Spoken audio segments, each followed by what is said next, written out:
کہ تحفظ آئین پاکستان بانی P T I Imran Khan کی رائے کے بعد بنائی گئی، لیکن آج پی ٹی آئی کا ایک بھی رہنما یہاں اس کانفرنس میں موجود نہیں ہے۔ یا اسٹیبلشمنٹ کے خلاف سخت موقف کی وجہ سے پی ٹی آئی کی عادت پیچھے ہٹ گئی ہے، 2-3 قدم کوئی ناراضگی ہے جس کی وجہ سے آج وہ جن کی یہ تحریک شروعات ہے وہ نہیں ہے۔ بسم اللہ الرحمن الرحیم۔ جیو کی چونکہ میرے سے خصوصی محبت ہے تو میرا بھائی جس طرح بھی قومی میں بھی آپ کھڑے ہوتے ہیں تو ماشاءاللہ ساڑی منجی ٹھوکر نہیں کھلوندے ہو۔ بھائی جان عمر ایوب صاحب کا بیسک پرابلم یہ تھا کہ ان کی کیسز چل رہے ہیں، ان کی 13 کیسوں کے اندر کورٹ اپیرنس تھی۔ میں نے بھی لاہور کے 2 پروگرام مس کیے، ایک فوتگی بھی ہوئی ہے۔ میں نے لاہور کے دونوں پروگرام مس کیے تھے، میری اس وقت کورٹ ہیئرنگس تھی۔ جج صاحبان کو اجازت تسی لے دیو کہ اسی عدالت چو غیر حاضر ہو جائیے تو جناب کوئی بھی آدمی غیر حاضر نہیں ہوگا۔ پی ٹی آئی ساتھ کھڑی ہے، ساتھ بیٹھی ہے، اور میرا خیال ہے جو باتیں شاید میں نے کی میرے سے 10 گنا زیادہ سخت عمر ایوب صاحب نے فلور آف دا ہاؤس کر دی۔ شیراز احمد شرازی ایک گھنٹے محمود خان صاحب سوال میرا آپ سے کہ میں نے پاکستان ڈیموکریٹک موومنٹ کو ہر اجلاس کو میں نے کور کیا تھا جب آپ پانی چیئرمین پاکستان ٹی وی کے ساتھ عمران خان کی حکومت کے خلاف نکل کے میں نے اس گھر میں چوری کیا کیا تھا، اس وقت بھی آپ آئین کی تحفظ کے لیے باہر نکل کے عمران خان پر خوب تنقید کی آج اور بڑھاتے تھے۔ تو آج ایسا کیا ہوا کہ عمران خان جو ہے وہ آئین کی بات کر رہے ہیں، جو جن کے ساتھ آپ ماضی میں تھے وہ آئین شک نہیں کر رہے ہیں؟ کیا آپ بھی مولانا فضل الرحمان کا جس طرح استعمال تو نہیں ہوئے؟ یہ استعمال کا لفظ ذرا سخت ہے اور الفاظ میں ذرا احتیاط کیجیے۔ بیٹا جب ہم پی ڈی ایم میں تھے سارے گواہ ہیں، لاڑکانے کے جلسے میں نے کہا تھا، کراچی کے جلسے میں نے کہا تھا، پھر عام میٹنگوں میں میں نے کہا تھا کہ بھائی مہربانی کریں پی ڈی ایم کو ایک ایسا اکٹھ ہم نہیں بنائیں گے کہ اس کا یہ تاثر ہو کہ فلانے کو ہٹانا ہے اور بلاول صاحب آپ کو پرائم منسٹر، میں نے لڑکانے میں اس کا نام لیا تھا۔ میں نے کہا ہم نے پی ڈی ایم اس لیے نہیں بنائی ہے کہ ہم عمران کے خلاف ہیں اور آپ کو بنانا چاہتے ہیں، یا ہم اس کے خلاف ہیں ہم فضل الرحمان کو بنانا چاہتے ہیں، یا ہم اس کے خلاف فلانے کو ہماری تحریک اس لیے ہے کہ یہاں ایک جمہوری حکومت کی تشکیل ہو، بلکہ الفاظ ہم وہ یہی استعمال کر رہے تھے ان دنوں کہ پاکستان کی تشکیل نو کرنی چاہیے۔ میں آپ کو آخری تقریر جب میں نے پھر فاصلے بڑھائے پی ڈی ایم سے، کراچی کی تقریر میں بھیج دوں گا آپ کے پاس، پھر جب انہوں نے یہ وہ کانفیڈنس کیا میں پھر ان کے پاس کبھی نہیں گیا، میں نے جوائن نہیں کیا۔ میں ان کو کہا غلطی کر رہے ہو، یہ کیا کر رہے ہو؟ تو لوگ کہیں گے کہ تم اس کے پیچھے پڑے ہوئے کہ عمران کو ہٹاؤ مجھے بناؤ۔ نہ پہلے ہمارا ایجنڈا یہ تھا نہ اب ہمارا ایجنڈا یہ ہے۔ آئین کے تحفظ کی بات ہم اس وقت بھی کر رہے تھے، عمران خان جب پہلی دفعہ آیا اس کی 1 سیٹ تھی، پھر جب حکومتوں نے بگا دیا بی بی کو اور نواز شریف کو، وہ پھر ہم نے کوشش کی لندن میں ایک کانفرنس بلانے کی، اس میں عمران خان ہمارے ساتھ تھا، 36 پارٹیاں ہم بیٹھے، 36 لندن میں، بشمول نواز شریف بشمول فلانا۔ بدقسمتی سے وہاں غلطی ہو گئی، این آر او جو بھی ہے۔ اس کے بعد جب ہم آئے ہم نے اس الیکشن کا بائیکاٹ کیا جو اس معاہدے کے اسپرٹ کے خلاف تھا۔ پی ڈی ایم کی جو لندن والی اس میں تھی، اس میں ہمارا پہلا نقطہ یہ تھا کہ ہم کسی صورت ایسے انتخابات میں نہیں جائیں گے جس میں مشرف وردی میں ہوگا۔ دوسری ہماری بات یہ تھی کہ ہم نے ایک جمہوری پاکستان کی تشکیل کرنی تھی۔ میں تو بار بار ان سے لڑتا بھی تھا کہ ہمیں یہ گارنٹی بھی دے دو، یہ جو ایور گرین پالیٹیشین ہیں پاکستان کے، سندھ میں بھی ہیں، بلوچوں میں بھی ہیں، پنجابی میں بھی ہیں، سرائکیوں میں بھی ہیں، جو قائد اعظم کو چھوڑیے انگریز کے وقت سے لے کر اب تک ہر اقتدار میں رہے، کہ بھائی ان پہ پابندی آپ نے ہمیں گارنٹی دینی ہوگی کہ ہم ان پارٹیوں میں نہیں لیں گے۔ لیکن بدقسمتی ہے وہی لوگ آ گئے ہیں سب کے پاس ایور گرین۔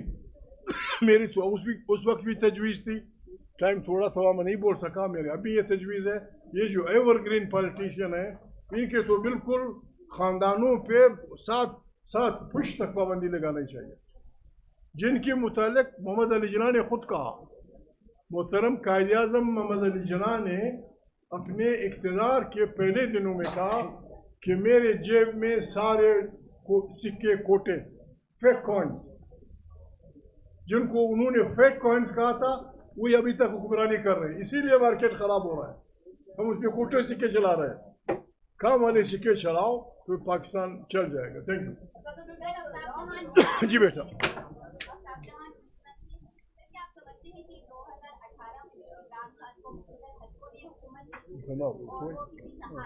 बेटा मैं सुन नहीं रहा जी। मैं मैं ये सवाल पूछ रही हूँ कि क्या आप समझते हैं कि 2018 में इमरान खान को मुख्तदर हल्कों ने वज़ीर आज़म बनाया था, या वो किसी सहारे की वजह से उस टाइम पे वज़ीर आज़म बने? बेटा बात ये है, मैं बातें यहाँ नहीं कह सका। मेरे ख्याल में हम ऐसे ख़तरनाक दौर में हैं कि हम एक दूसरे को तुंद और तेज़ जुमले ना कहें।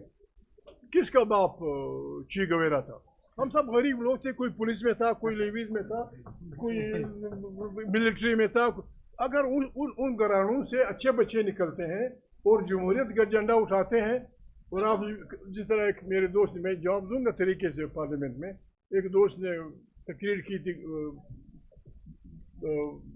उमर अयूब की तकरीर के बाद, इस तरह अगर हम पकड़ेंगे कि तेरा बाप ये था, फिर तो आप इब्राहिम खलीलुल्लाह को भी नहीं मानेंगे।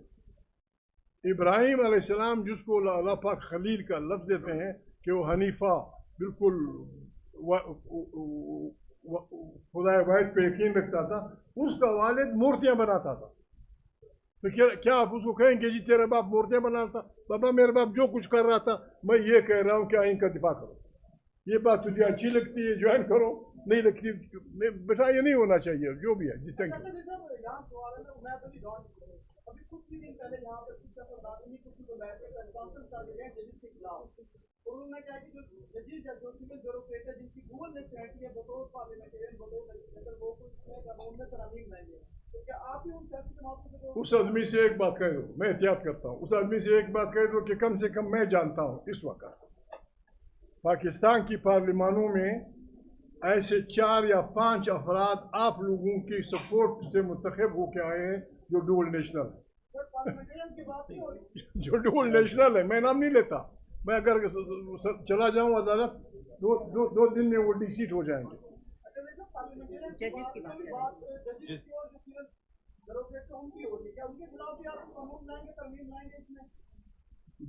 जरा रिपीट कर रहा था। कुछ ऐसा काम कुछ दिन पहले यहाँ पे जजिस के खिलाफ और सिविल ब्यूरोक्रेसी जो है उसके खिलाफ कुछ करेगा, जिनकी डुअल नेशनैलिटी दोहरी शोरियत है, उसके खिलाफ वो पार्लियामेंट में बतौर लेजिस्लेटर कुछ अमेंडमेंट लाएंगे, एक्ट तरमीम करेंगे। क्या आप उनका साथ देंगे? नहीं, बात ये है, देखो ये जो आप बात कर रहे हैं ये डुअल नेशनलिटी की हमारे पास पाकिस्तान के तकरीबन, जिनकी डुअल नेशनलिटी इंग्लैंड और पाकिस्तान, ये तकरीबन 12 लाख से ऊपर है। कनाडा पाकिस्तान ये तकरीबन 6-8 लाख से ऊपर है। तुर्की पाकिस्तान, ये जर्मनी पाकिस्तान ये भी 6 लाख से ऊपर है। आइन में चूंकि वहाँ आप जब नेशनलिटी ले लेते हैं तो शायद आइन के बनाने वालों ने इसमें विजडम समझा होगा कि जो आदमी 2 मुल्कों का शहरी हो उसको पाकिस्तान में फलाना काम नहीं करना चाहिए। तो ये तो आइन की बात हुई, या अगर जज के मुतालिक है, फलाने के मुतालिक है। हमने तो यहाँ एक आज़ाद और बेहतरीन अदलिया की बुनियाद रखनी है। आपकी अदलिया चीख रही है कि खुदा को मानो, आप जैसा दाढ़ी वाला मेजर कहता है मेरे दफ्तर में बैठा है और मुझे कहता है फैसला ऐसे करो। हम तो इसके पीछे पड़े हुए इसको रोकने के लिए। ये तो बाकी ऐसे गपशप गुजारी वाली बात है। अच्छा आपको भी शायद हो जी।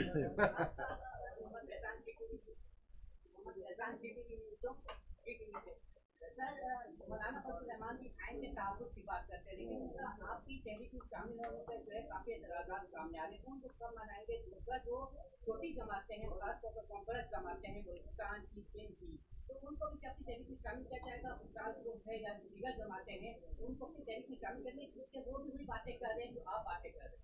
बात ये है मेरे भाई, हम तो यहाँ हामिद रज़ा ने भी कहा, साथियों ने भी कहा, हम ये समझते हैं कि जितनी जल्दी हम आइन की बालादस्ती कायम करेंगे हमारे मुल्क की बीमारियां कम हो जाएंगी। फजल रहमान साहब अगर इस सोच के हामी हैं तेरे मुँह में घी शक्कर, जमात इस्लामी का अमीर अगर इस फिक्र का है, आपके मुंह में घी शक्कर, पीपल पार्टी, नवाज लीग जो भी हैं, हम किसी को मना तो कहाँ करेंगे, हम किसी को छोड़ेंगे नहीं। बात ये है, ये बात सब लोग सुन रहे हैं। अभी आपकी दुआओं की बरकत है मौलाना, आपकी दुआओं की बरकत है, इन बहनों की दुआओं की बरकत है कि तहरीक इंसाफ और जमात उलमा इस्लाम में बहुत बड़े फासले थे, वो नज़दीक आ रहे एक दूसरे के। मुल्तान के इलेक्शन में मौलाना फजल रहमान की पार्टी ने तहरीक इंसाफ के उम्मीदवार का साथ दिया था। ये बिल्कुल अनहोनी वाली बात थी। तो बात बदल रहे हैं, अब दुआ करें इंशाल्लाह काम हो जाएगा। जी ये बताइएगा, अभी आपने कहा ऐसा होगा अभी आपने कहा कि पार्लियामेंट में पार्लियामेंट में 4 से 5 लोग ऐसे हैं जो डुअल नेशनलिटी हैं, और आप जो है ये तहरीक तहफ़्फ़ुज़ आइन पे बात कर रहे हैं, तो वो भी अगर जो खिलाफ है ना, आइन के खिलाफ है, जो डुअल नेशनलिटी है, तो उसके खिलाफ आवाज़ क्यों उठा रहे हैं? आपने कहा कि नाम ले लूँ और वो मतलब ये मेरी तो ये ख्वाहिश है कि उन्हें पार्लियामेंट में नहीं होना चाहिए। तो आवाज़ क्यों नहीं उठा रहे हैं? जिनके खिलाफ खड़े हो गए, जिनके खिलाफ वो मुंतखब होके आए हैं, अगर वो दावा कर दे मैं उनका गवाह बन जाऊँ। Thank you.